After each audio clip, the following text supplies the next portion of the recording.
ರೀತಿಯಾಗಿ ವಿದ್ಯಾರ್ಥಿನಿ ಗಂಭೀರವಾಗಿ ಆರೋಪ ಮಾಡಿದ್ದಾಳೆ. ಕಳೆದ 6 ತಿಂಗಳಿನಿಂದಲೂ ಕೂಡ ನನಗೆ ಹಿಂಸೆ ಕೊಡ್ತಾ ಇದ್ದಾರೆ, ಸಾಕಷ್ಟು ಬಾರಿ ಕಂಪ್ಲೇಂಟ್ ಮಾಡಿದ್ರು ಕ್ರಮ ಕೈಗೊಂಡಿಲ್ಲ ಅಂತ ವಿದ್ಯಾರ್ಥಿನಿ ಅಳಲನ್ನ ತೋಡ್ಕೊಂಡಿದ್ದಾಳೆ. ಇನ್ನು ವಿದ್ಯಾರ್ಥಿನಿಗಾಗಿರುವಂತಹ ಅನ್ಯಾಯ ಹಾಗೆ ರ್ಯಾಗಿಂಗ್ ವಿಚಾರಕ್ಕೆ ಸಂಬಂಧಪಟ್ಟ ಹಾಗೆ ಕಾಲೇಜಿನಲ್ಲಿ ಸಹಪಾಠಿಗಳು ಯಾವ ರೀತಿ ಟಾರ್ಚರ್ ಕೊಡ್ತಿದ್ದಾರೆ ಅನ್ನೋ ಸುದ್ದಿಯನ್ನ ನಿನ್ನೆಯಿಂದ ಕೂಡ ನಿಮ್ಮ ನ್ಯೂಸ್ 18 ಕನ್ನಡ ವಿಸ್ತೃತವಾಗಿ ಪ್ರಸಾರ ಮಾಡ್ತಾ ಇದೆ. ಈ ಕುರಿತಂತೆ ಕೇಂದ್ರ ಸಚಿವರು ಕೂಡ ರಿಯಾಕ್ಟ್ ಮಾಡಿದ್ದಾರೆ. ಕೂಡಲೇ ಎಸ್ಪಿ ಜೊತೆ ಮಾತಾಡಿ ಕ್ರಮ ಕೈಗೊಳ್ಳೋದಕ್ಕೆ ಸೂಚನೆ ಕೊಡ್ತೀನಿ ಅಂತ ಕೂಡ ಹೇಳಿದ್ದಾರೆ. ಇನ್ನು ಎಲ್ಲ ಘಟನೆ ಆದ್ಮೇಲೆ ವಿದ್ಯಾರ್ಥಿನಿ ಅಣ್ಣನ ಕಣ್ಣೆದುರೇ ವಿದ್ಯಾರ್ಥಿನಿಗೆ ಹಲ್ಲೆ ಮಾಡಿದಾರಂತೆ. ವಿದ್ಯಾರ್ಥಿಗಳು ಸ್ನೇಹಿತನನ್ನ ಮನೆಗೆ ಬಿಟ್ಟು ಬರುವಾಗ ಅಡ್ಡ ಹಾಕಿ ಇಬ್ಬರ ಮೇಲೂ ಕೂಡ ಹಲ್ಲೆ ಮಾಡಿದಾರಂತೆ.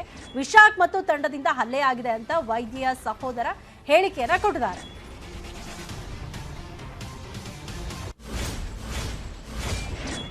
ಸುಮಾರು ಒಂದು 6 ತಿಂಗಳಿಂದ ಇದು ಮಾಡ್ತಿದ್ದಾರೆ. ನಾವು ಸುಮಾರು ಸತಿ ಕಂಪ್ಲೇಂಟ್ ಮಾಡಿದ್ವಿ, ಇವ್ರಿಗೆ ಫೋನ್ ಮುಖಾಂತರ ಹಾಗೂ ಅವ್ರಿಗೆ ಹೋಗ್ಬೇಟಿ. ಇವರು ಡ್ರ್ಯಾಗನ್ ಫ್ರೂಟ್ ಕೃಷಿ ಮಾಡಿ ಪ್ರತಿ ಎಕರೆಗೆ 1 ವರ್ಷಕ್ಕೆ 12 ಲಕ್ಷ ಸಂಪಾದನೆ ಮಾಡ್ತಾರೆ. ನೀವು ಮಾಡಬೇಕಾ? ಫ್ರೀಡಮ್ ಆ್ಯಪ್ ಅನ್ನ ಈಗಲೇ ಡೌನ್ಲೋಡ್ ಮಾಡಿ. ಎಲ್ಲ ಈ ತರ ನಡೀತಿದೆ ಏನಂತ HOD ಪ್ರಸನ್ನ ಕುಮಾರ್ ಅಂದ್ಬಿಟ್ಟು, ಆಮೇಲೆ ಮಹಾಬಲೇಶ್ವರ್ ಅಂತ ವೈಸ್ ಪ್ರಿನ್ಸಿಪಲ್ಗೆ ಅವ್ರು ನಾವು ನೋಡ್ತೀವಿ ಸರ್, ಹೇಳ್ತೀವಿ ಅವ್ರಿಗೆ ಬುದ್ಧಿ ಹೇಳ್ತೀವಿ, ಇನ್ನೊಂದು ಸ್ವಲ್ಪ ದಿವಸ ಇದೆ ಎಕ್ಸಾಮ್ ಮುಗಿಸ್ಕೊಂಡು ಹೋಗ್ತಾರೆ ಅಂತ ಹೇಳಿದ್ರು. ಸರಿ, ನಾವು ಅವ್ರ ಮಾತನ್ನು ನಂಬ್ಕೊಂಡು ಮತ್ತೆ ಬರ್ತಾ ಇದ್ವಿ. ನಾವು ಪೊಲೀಸ್ ಕಂಪ್ಲೇಂಟ್ ಕೊಡ್ಲಿಕ್ಕೆ ಹೋಗಿಲ್ಲ. ಅವರು ರಿಕ್ವೆಸ್ಟ್ ಮಾಡ್ತಿದ್ರು, ಅಡ್ಮಿನಿಸ್ಟ್ರೇಷನ್ ಆಫೀಸರ್ ಮಾಧವ್ ಅವರೆಲ್ಲ, ನಮ್ಮ ಇನ್ಸ್ಟಿಟ್ಯೂಷನ್ ಡ್ಯಾಮೇಜ್ ಆಗುತ್ತೆ ಸರ್, ನಾವು ಇಂಟರ್ನಲ್ಲಿ ಮಾತಾಡಿ ಏನಿದೆ ಶಾರ್ಟ್ ಔಟ್ ಮಾಡ್ತೀವಿ ಅಂತ ಹೇಳ್ತೀವಿ. ಮತ್ತೆ ಏನಾಯಿತು, ಇನ್ನು ಒಂದಿರೋ ಕಾಲ್ ಬರುತ್ತೆ. ಕಾಲ್ ಬಂದಿದ ತಕ್ಷಣ ಅಳ್ತಾ ಇರ್ತಾಳೆ. ಯಾಕಮ್ಮ ಅಂದರೆ ಮತ್ತೆ ಕಾಲೇಜಲ್ಲೇ ಡಾಕ್ಟರ್ ರಿಷಿಕೇಶ್ ಅನ್ನೋನೊಬ್ಬ ಬಂದು ಹೊಡೆದಿದ್ದಾನಣ್ಣ ಅಂತ ಹೇಳ್ತಾರೆ. ನಾನು ಇಮಿಡಿಯೇಟ್ಲಿ ಕಂಪ್ಲೇಂಟ್ ಮಾಡಿ ಅಲ್ಲಿ ಅಂತ ಹೇಳ್ತೀನಿ. ಅವಾಗೇನು ಮಾಡ್ತಾರೆ, ತಿರ್ಗಾ ಇದೇ ಥರ ಕಾಲೇಜ್ನಲ್ಲೇ ಅಪಾಲಜಿ ಲೆಟರ್ ಒಂದು ಬರ್ಕೊಟ್ಟು, ಅದೆಲ್ಲ ಇದೆ ನಮ್ಮ ಹತ್ರ, ಬರ್ಕೊಟ್ಟು ಅಲ್ಲಿ ಸಾರ್ಟ್ ಔಟ್ ಮಾಡಿದ್ದೀವಿ ಅಂತ ಹೇಳಿ ಮತ್ತೆ ಅದನ್ನೇ ಮುಂದಕ್ಕೆ ಹಾಕ್ತಾರೆ. ಮತ್ತು ಕಾಲೇಜ್ನಲ್ಲಿ ಈ ಇವಾಗೇನು ಅಟ್ಯಾಕ್ ಮಾಡಿದ್ದಾನೆ ವೈಶಾಖ್ ಅಂತ ಅಂದ್ಬಿಟ್ಟು, ಅವನು ಇಬ್ಬರು ಹುಡುಗಿರು ಡಾಕ್ಟರ್ ಐಶ್ವರ್ಯ ಮತ್ತು ಡಾಕ್ಟರ್ ದಯಾನ್ ಅವ್ರು ಕರ್ಕೊಂಬಂದು ಕಾಲೇಜ್ನ ಡೋರ್ನಲ್ಲೇ, ಡಿಪಾರ್ಟ್ಮೆಂಟ್ ಡೋರ್ನಲ್ಲೇ ಧಮಕಿ ಹಾಕಿದ್ದಾರೆ. ಏನೋ ಈ ಘಟನೆಯನ್ನ ಸಹಿಸೋದಕ್ಕಾಗೋದಿಲ್ಲ, ಎಸ್ಪಿ ಜೊತೆ ಕೂಡಲೇ ಮಾತನಾಡ್ತೀನಿ ಅಂತ ನ್ಯೂಸ್ 18ಗೆ ಕೇಂದ್ರ ಸಚಿವ ನಾರಾಯಣ ಸ್ವಾಮಿ ಅವರು ಹೇಳಿದ್ದಾರೆ. ರ್ಯಾಗಿಂಗ್ ಅನ್ನೋದನ್ನ ಸಹಿಸೋದಕ್ಕಾಗೋದಿಲ್ಲ, ಕೂಡಲೇ ಕ್ರಮ ಕೈಗೊಳ್ಳಲು ಒತ್ತಾಯ ಮಾಡ್ತೇನೆ. ರ್ಯಾಗಿಂಗ್ ಮಾಡಿದವರನ್ನ ಉಚ್ಚಾಟನೆ ಮಾಡಬೇಕು, ತಕ್ಷಣವೇ ಕ್ರಮ ಕೈಗೊಳ್ಳೋದಕ್ಕೆ ನಾನು ಸೂಚನೆಯನ್ನ ಕೊಡ್ತೀನಿ. ಈಗ ಎಸ್ಪಿ ಜೊತೆ ಕೂಡ ಈಗಲೇ ಮಾತಾಡ್ತೀನಿ ಅಂತ ಕೇಂದ್ರ ಸಚಿವ ನಾರಾಯಣ ಸ್ವಾಮಿ ಅವರು ಹೇಳಿದ್ದಾರೆ.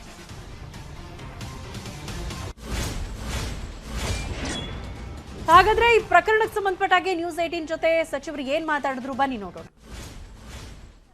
ಈಗ ಕಾಲೇಜ್ಗಳಲ್ಲಿ ರ್ಯಾಗಿಂಗ್ ಅನ್ನುವಂಥದ್ದು ಸರ್ವೇ ಸಾಮಾನ್ಯ, ಆದ್ರೆ ಅದ್ ಯಾವ್ದು ಕೂಡ ಅತಿರೇಕಕ್ಕೆ ಹೋಗ್ಬಾರ್ದು. ಈ ಮಂಗಳೂರಿನ ಕಾಲೇಜಿನ ವಿಚಾರಕ್ಕೆ ಬರೋದಾದ್ರೆ 6 ತಿಂಗಳಿನಿಂದ ವಿದ್ಯಾರ್ಥಿನಿಗೆ ಜೀವ ಬೆದರಿಕೆ ಹಾಕಿದ್ದಾರೆ, ನಿರಂತರವಾಗಿ ಕಿರುಕುಳ ಕೊಟ್ಟಿದ್ದಾರೆ. ಆದ್ರೂ ಕೂಡ ಕಾಲೇಜ್ ಆಡಳಿತ ಮಂಡಳಿ ಕಂಪ್ಲೇಂಟ್ ಮಾಡಿದ್ರು ಅವ್ರ ಮೇಲೆ ಏನೂ ಆಕ್ಷನ್ ತಗೊಂಡಿಲ್ಲ ಇಲ್ಲಿ ತನಕ. ಅಲ್ಲ, ಖಂಡಿತವಾಗ್ಲೂ ಒಬ್ಬ ವಿದ್ಯಾರ್ಥಿನಿ ಕಾಲೇಜ್ ಪ್ರೆಮಿಸಸ್ ಅಲ್ಲಿ ನಡೆದಾಗ ಕಾಲೇಜ್ ಪ್ರಾಂಶುಪಾಲರಿಗಾಗಲಿ ಅದು ಆ ಇನ್ಸ್ಟಿಟ್ಯೂಷನ್ ನಡೆಸುವಂತ ವ್ಯವಸ್ಥಾಪಕರಿಗಾಗಲಿ ಕೊಟ್ಟಾಗ ಆ ಆಕ್ಷನ್ ಖಂಡಿತವಾಗಿ ಸೇತುವೆ ಬಗ್ಗೆ ಇಲ್ಲಿದೆ. ನೀವು ಕಾಲೇಜಿನ ಪ್ರಾಂಶುಪಾಲರು ಅದಕ್ಕೆ ಜವಾಬ್ದಾರರಾಗ್ತಾರೆ. ಇಂಥ ವಿಚಾರಗಳು ಅಲ್ಲ ಮೇಡಮ್, ಈಗ 21ನೇ ಶತಮಾನದಲ್ಲಿ ಇದೀವಿ ನಾವು. ಈ ಸಮಯದಲ್ಲೂ ರ್ಯಾಗಿಂಗ್ ಅದು ಎಸ್ಸಿಗಳು ಅಂತ ಹೇಳಿ ನಡೆಸ್ತಾರೆ ಅಂತ ಹೇಳಿದ್ರೆ ಯಾವುದೇ ಕಾರಣಕ್ಕೂ ಸಹಿಸಕ್ ಆಗೋದಿಲ್ಲ. ಈಗಾಗಲೇ ನಾನು SP ಗೆ ಫೋನ್ ಕನೆಕ್ಟ್ ಮಾಡ್ತಾ ಇದ್ದೆ, ಫೋನ್ ಇನ್ನು ತೆಗೆದುಕೊಂಡು ಸಿಗ್ಲಿಲ್ಲ ಅವರು. ನನಗೆ SP ಹತ್ರ ಮಾತಾಡ್ತೇನೆ, ಮತ್ತೆ ಎಜುಕೇಶನ್ ಡಿಪಾರ್ಟ್ಮೆಂಟ್ ಹೇಳ್ತೇನೆ, ಡೀಟೇಲ್ ಎನ್ಕ್ವೈರಿ ಅಂತ ಮಾಡಿ ರಿಪೋರ್ಟ್ ಮಾಡೋದಕ್ಕೆ ಹೇಳ್ತೇನೆ ನಾನೀಗ. ಬಟ್ ಇದನ್ನ ಖಂಡಿತವಾಗ್ಲೂ ಯಾವುದೇ ರೀತಿಯ ಸಂಸ್ಕಾರ ಇರ್ತಕ್ಕಂಥ ಮತ್ತೆ ಇವತ್ತಿನ ಸಾಮಾಜಿಕ ಹಿನ್ನೆಲೆ ಇರ್ತಕ್ಕಂಥ ಪ್ರತಿಯೊಬ್ಬರೂ ಖಂಡನೆ ಮಾಡ್ಬೇಕಾಗಿದೆ. ನಾನು ಒಬ್ಬ ಜವಾಬ್ದಾರಿ, ಹಿಂದೆ ಕರ್ನಾಟಕದಲ್ಲೂ ಮಂತ್ರಿ ಆಗಿದ್ದೆ, ಕೇಂದ್ರದಲ್ಲಿ ಮಂತ್ರಿ ಆಗಿದ್ದೀನಿ. ಆ ಡೀಟೇಲ್ ವರದಿಯನ್ನು ತರಿಸ್ಕೊಳ್ಳೋದಕ್ಕೆ ನಾನು ಆದೇಶ ಮಾಡ್ತೀನಿ. ಆಮೇಲೆ ನಮ್ಮ SC ಕಮಿಷನ್ಗೂ ಡೈರೆಕ್ಷನ್ಸ್ ಕೊಡ್ತೀನಿ, ಇಂಥ ಕಾಲೇಜ್ ಡೀಟೇಲ್ ರಿಪೋರ್ಟ್ ತೆಗೆದುಕೊಂಡು ನಾನು ತೆಗೆದುಕೊಂತೀನಿ. ನಾನು ಇದು ನನ್ನ ಜವಾಬ್ದಾರಿ ಇದೆ. ನಾಗರಿಕ ಸಮಾಜದಲ್ಲಿ ಯಾರು ಇರ್ತಾರೋ ನಾಗರಿಕವಾಗಿ ನಡ್ಕೊಬೇಕು. ವೈದ್ಯರಾಗಿರ್ತಾರೋ, ಇನ್ಯಾರಾಗಿರ್ತಾರೋ, ಮತ್ತೊಬ್ಬ ವಿದ್ಯಾರ್ಥಿ ಆಗಿರ್ತಾನ, ಆ ಐಕ್ಯ ಅಥವಾ ಜ್ಞಾನವನ್ನು ಜ್ಞಾನಾರ್ಜನೆ ಮಾಡ್ಕೊಳ್ಳೋದು ಅವರ ಇಚ್ಛಾನುಸಾರಕ್ಕೆ ಬಿಟ್ಕೊಟ್ಟಿದ್ದು. ಇಡೀ ಸಮಾಜದಲ್ಲಿ ಪ್ರತಿಯೊಬ್ರು ಜ್ಞಾನವನ್ನ ಆರಾಧನೆ ಮಾಡಬೇಕಾಗಿದೆ. ಅವನ್ ಒಲ್ದಿದೆ ವಿದ್ಯೆ, ಆ ಮಗುಗೆ, ಹೆಣ್ಮಗುಗೆ ವಿದ್ಯೆ ಒಲ್ದಿದೆ, ಸರಸ್ವತಿ ಒಲ್ದಿದ್ದಾಳೆ. ಅದಕ್ಕೆ ಯಾಕೆ ಇವ್ರಿಗೆ ಹೊಟ್ಟೆ ಕಿಚ್ಚು? ಖಂಡಿತವಾಗ್ಲೂ ಆಡಳಿತ ಮಂಡಳಿ ಬಗ್ಗೆ ಕ್ರಮ ಜರುಗಿಸ್ಕೊಬೇಕು. ಆ ವಿದ್ಯಾರ್ಥಿಗಳ ಮೇಲೆ ಒಬ್ಬರೇ ಕ್ರಮ ಜರುಗಿಸ್ಕೊಂಡ್ ಬಿಡೋದಂತಲ್ಲ, ಆಡಳಿತ ಮಂಡಳಿ ಬಗ್ಗೆ ಕ್ರಮ ಜರುಗಿಸ್ಬೇಕು. ಮತ್ತೆ ವಿದ್ಯಾರ್ಥಿಗಳ ಮೇಲೆ ಯಾರು ಹಲ್ಲೆ ಮಾಡಿದ್ದಾರೆ, ರ್ಯಾಗಿಂಗ್ ಮಾಡಿದ್ದಾರೆ, ಅವ್ರನ್ನ ಕಾಲೇಜಿಂದ ಉಚ್ಚಾಟನೆ ಮಾಡ್ಬೇಕು. ಕಾಲೇಜ್ ಯಾವುದೇ ರೀತಿ ಅವ್ರಿಗೆ ಅದು ವೈದ್ಯ ಕಾಲೇಜ್ ಡಾಕ್ಟರ್ಸ್ ಆಗಿ ಅಡ್ಮಿಷನ್ ಆಗಿರೋರು, ಭವಿಷ್ಯದಲ್ಲಿ ಡಾಕ್ಟರ್ಸ್ ಆಗ್ಬೇಕಾಗಿದೆ ಅವರು. ಹೌದು. ಇಂಥ ವಿದ್ಯಾರ್ಥಿ ಹೆಚ್ಚಿನ ಡೀಟೇಲ್ಸ್ ಕೊಡ್ತಾರೆ ನಮ್ಮ ಪ್ರತಿನಿಧಿ ಮಂಜುನಾಥ್ ಚಂದ್ರ ನಮ್ಮ ಜೊತೆ ಲೈವ್ ಕನೆಕ್ಟೆಡ್ ಇದ್ದಾರೆ. ಮಂಜುನಾಥ್, ಸ್ವತಃ ಕೇಂದ್ರ ಸಚಿವರೇ ಮಾತಾಡಿದ್ರು, ಈ ಘಟನೆಯನ್ನ ಗಂಭೀರವಾಗಿ ಪರಿಗಣಿಸ್ತೀನಿ, ನಾನು SP ಜೊತೆ ಕೂಡ ಮಾತಾಡ್ತೀನಿ ಅಂತ ಹೇಳಿದ್ರು. ಈಗ ಆಲ್ರೆಡಿ FIR ಕೂಡ ಆಗಿರುವಂತದ್ದು. ಪ್ರಕರಣಕ್ಕೆ ಸಂಬಂಧಪಟ್ಟಾಗಿ ಪೊಲೀಸರು ಏನೇನ್ ಕ್ರಮ ಕೈಗೊಂಡಿದ್ದಾರೆ, ಈಗ ಇದ್ರ ಬಗ್ಗೆ ಏನ್ ಇನ್ಫಾರ್ಮೇಶನ್ ಸಿಗ್ತಾ ಇದೆ?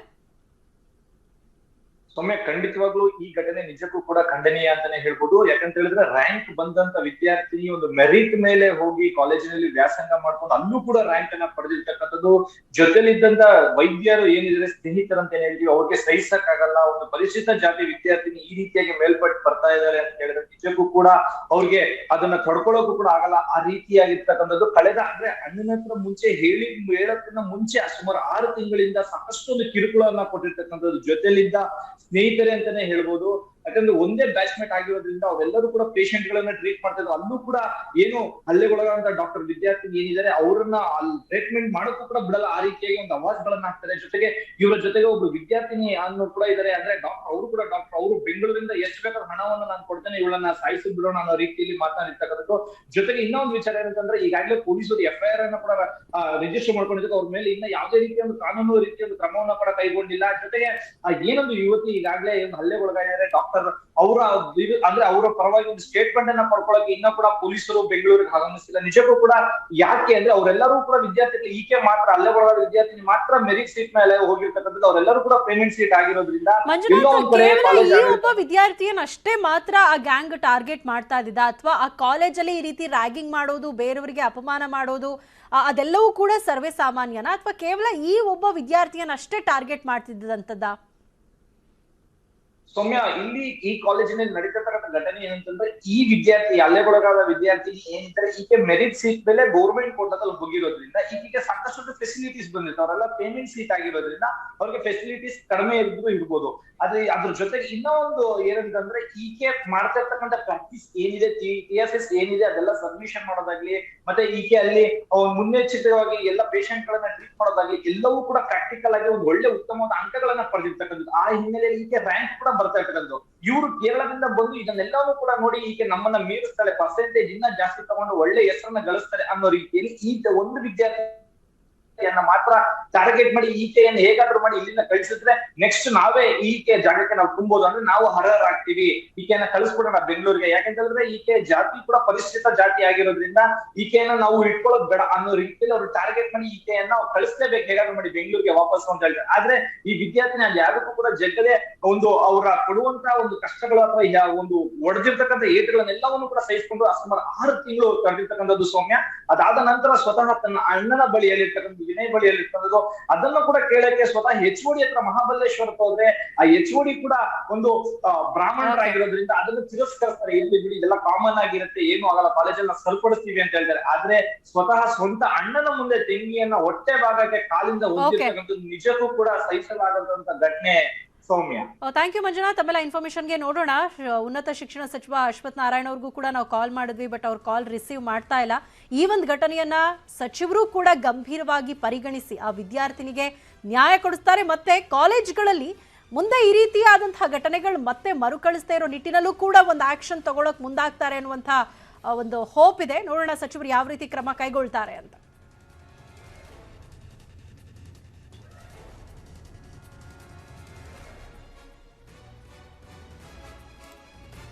ಒಟ್ಟಾರೆ ವಿದ್ಯಾರ್ಥಿನಿಗೆ ಕಿರುಕುಳ ಕೊಟ್ಟಿರುವಂತಹ ಒಂದು ವಿಚಾರ ಈಗ ದೊಡ್ಡ ಮಟ್ಟದಲ್ಲಿ ಸುದ್ದಿ ಆಗ್ತಾ ಇರುವಂತದ್ದು. ನಿಮ್ಮ ನ್ಯೂಸ್ 18 ಕನ್ನಡ ಕೂಡ ನಿನ್ನೆಯಿಂದ ಈ ಒಂದು ವಿಚಾರವನ್ನ ಪ್ರಕರಣವನ್ನ ಗಂಭೀರವಾಗಿ ಪರಿಗಣಿಸಿ ಫಾಲೋ ಅಪ್ ಮಾಡ್ತಾ ಇದೆ. ಕೇಂದ್ರ ಸಚಿವರು ಕೂಡ ನಮ್ಮ ಜೊತೆ ಮಾತಾಡಿದ್ರು.